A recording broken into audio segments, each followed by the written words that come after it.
Bangladesh national team নিয়ে আলোচনা করতে চাই এবং টি-20 বিশ্বকাপের আগে বাংলাদেশের সবশেষ এখন পর্যন্ত শিডিউল যদি হিসাব করি আন্তর্জাতিক সিরিজ হচ্ছে আয়ারল্যান্ডের বিপক্ষে, যেখানে বাংলাদেশ 3টা ম্যাচ খেলবে, রাইট?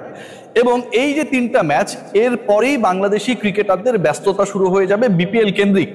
টি-20 বিশ্বকাপের আগে সবশেষ আন্তর্জাতিক সিরিজের জন্য যে দল ঘোষণা করা হয়েছে, আমার অতি প্রিয় কাজী আশরাফ হোসেন লিপু ভাই, আসসালামু আলাইকুম, যে দলটা ঘোষণা করেছেন, সেই দল নিয়ে আলোচনা করতে গেলে ইন্সপায়ার্ড হবার থেকে অনেক অনেক বেশি লুভালসগুলো বেরিয়ে আসে।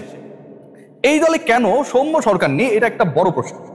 সৌম্য সরকার কেন টি-20 সেট আপের মধ্যে সুযোগ পান না, সেই প্রশ্নের উত্তর যদি আমরা খোঁজার চেষ্টা করি, কেউ এটার সদুত্তর দিতে পারবে না কেন সৌম্য সরকার নেই।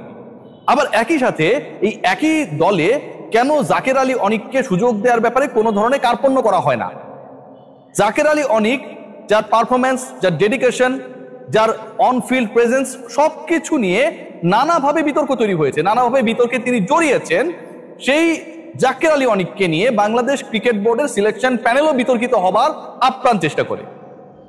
সৌম্য সরকার থাকে না, জাকের থাকে। এবং ইন্টারেস্টিংলি রিসেন্ট পাস্টে বড় কোনো টি-20 টুর্নামেন্ট না খেলা নতুন ক্রিকেটার হিসেবে মাহিদুল ইসলাম অঙ্কনকেও আমরা স্কোয়াডে অন্তর্ভুক্ত করতে দেখেছি।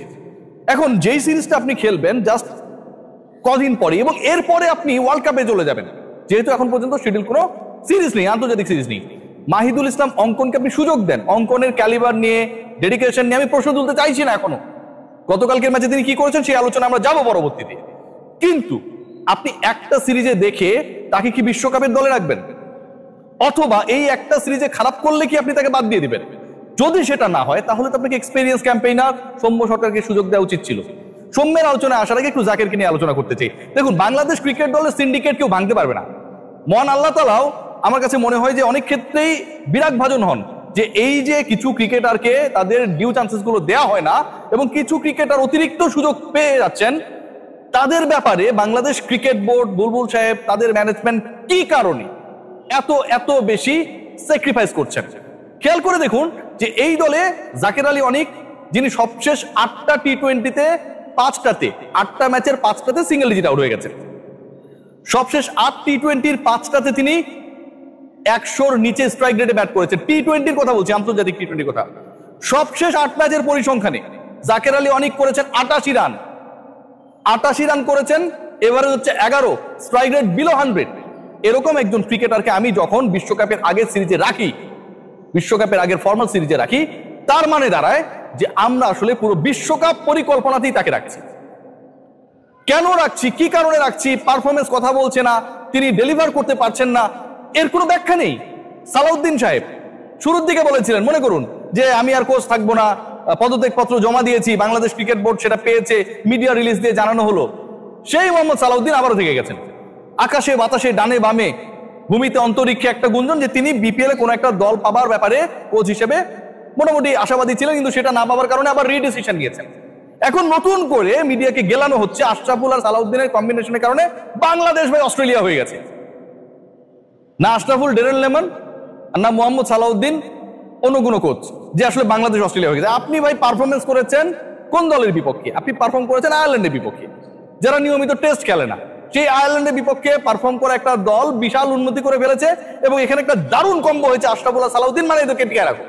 এই যে মিডিয়াতে গেলানো হচ্ছে, এটা কিন্তু একটা সময় গিয়ে বদহজম হয়ে যাবে।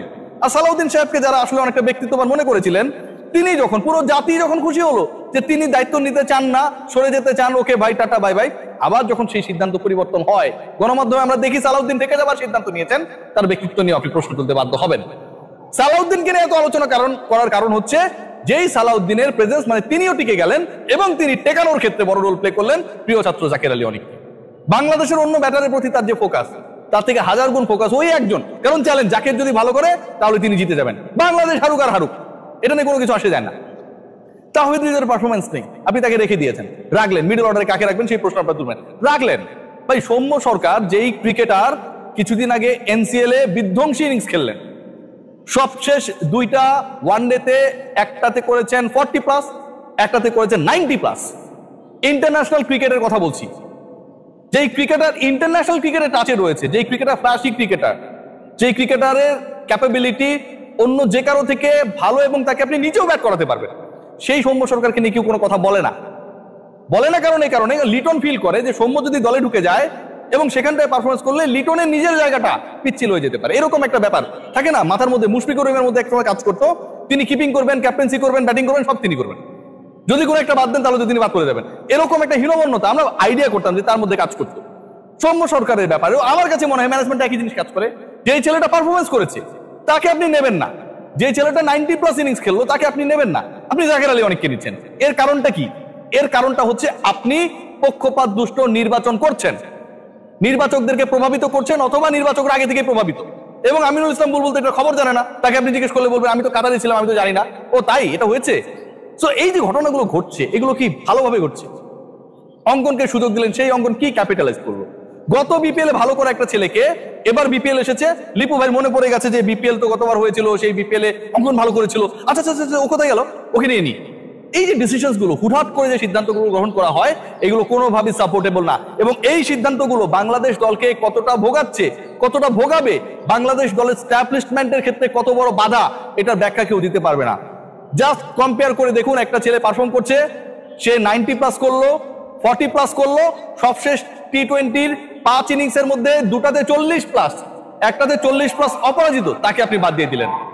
এক সৌম্যকে নিয়ে পুরো টিম ম্যানেজমেন্ট কতটা ক্যালাস যে সবশেষ আফগানিস্তানের বিপক্ষে সিরিজে এই সৌম্য দলে সুযোগ পেলেন, ভিসা জটিলতার কারণে সৌম্য যেতে পারে নাই, খেলতে পারে নাই, যাওয়া তো দূরের কথা। এবং সেটা নিয়ে এমন ধরনের অপরিকল্পনা আমরা দেখেছি যে বিসিবি ইলেকশন নিয়ে ব্যস্ত, ক্রিকেটার যেই বিসিবি ক্রিকেটারদের জন্য সেই ক্রিকেটার যেতে পারছে না, খবর নাই, যেতে পারলোই না, সেই ক্রিকেটারকে এরপরে সিরিজগুলো থেকে আপনি নিলেনই না। আপনি তাকে সুযোগ দিলেন, যেতে পারলো না, খেলতে পারলো না, তারপর থেকে সে কি কারণে বাদ। অথচ যারা পারফরমেন্স করতে পারছে না তাদেরকে আপনি সিরিজের পর সিরিজ ক্যারি করছেন। অদ্ভুত এক নিয়মে বাংলাদেশের ক্রিকেট চলছে, অদ্ভুত এক সিস্টেম, যে সিস্টেমটাকে কেউ ব্রেক করতে পারছে না। নারী ক্রিকেটারদের আত্মনাদ কেউ শোনে না, পারফর্মারদের কথা কেউ শোনে না। যারা আন্ডার পারফর্মার, যারা কোনো না কোনো ভাবে জাতীয় দলে থাকার অযোগ্য, সেই ক্রিকেটারদেরকে ক্যারি করার ব্যাপারে বিশাল উৎসাহ বাংলাদেশ ক্রিকেট বোর্ডে। আর এভাবে চলছে বাংলাদেশের ক্রিকেট। এভাবে যদি চলে, ওই যে বললাম না যে শেষ মুহূর্তের প্রিপারেশন, একটা সময় মাহমুদুল্লাহ রিয়াদের সাথে এটা হয়েছিল, তিনি তার পজিশনে এস্টাবলিশড, তার পজিশনে অন্য ক্রিকেটারকে এস্টাবলিশমেন্টে চলে গেল নাজমুল হাসান পাপনের বল, যে আরেকজনকে এস্টাবলিশ করতে হবে। 6 আর 7-এর সেই ফিনিশারটা কে হবে? মাহমুদুল্লাহ রিয়াদকে দিয়ে চলে না, despite he was the second highest run গেটার that time বাংলাদেশের হয়ে। শেষ পর্যন্ত আবার রিয়াদের কাছে ফিরে এসেছে। বাংলাদেশ দল টি20 বিশ্বকাপের আগে ঠিক একই সিস্টেমে যাচ্ছে। সৌম্য সরকারদের কেউ দেখে না, কেউ চেনে না, পারফরমেন্সের কেউ মূল্যায়ন করে না। আন্ডার পারফর্মার যারা, তাদেরকে সুযোগ দেওয়া হয়। মাহিদুল ইসলাম অঙ্কনদেরকে ফ্রম নো হয় ধরে আনা হয়। কোয়ালিটি নিয়ে আমি কোনো প্রশ্ন তুলছি না, প্রসেস নিয়ে প্রশ্ন তুলছি। আর বাকি যারা পারফর্মার, তাদের কান্না নীরবে নিভৃতে বৃথা যায়।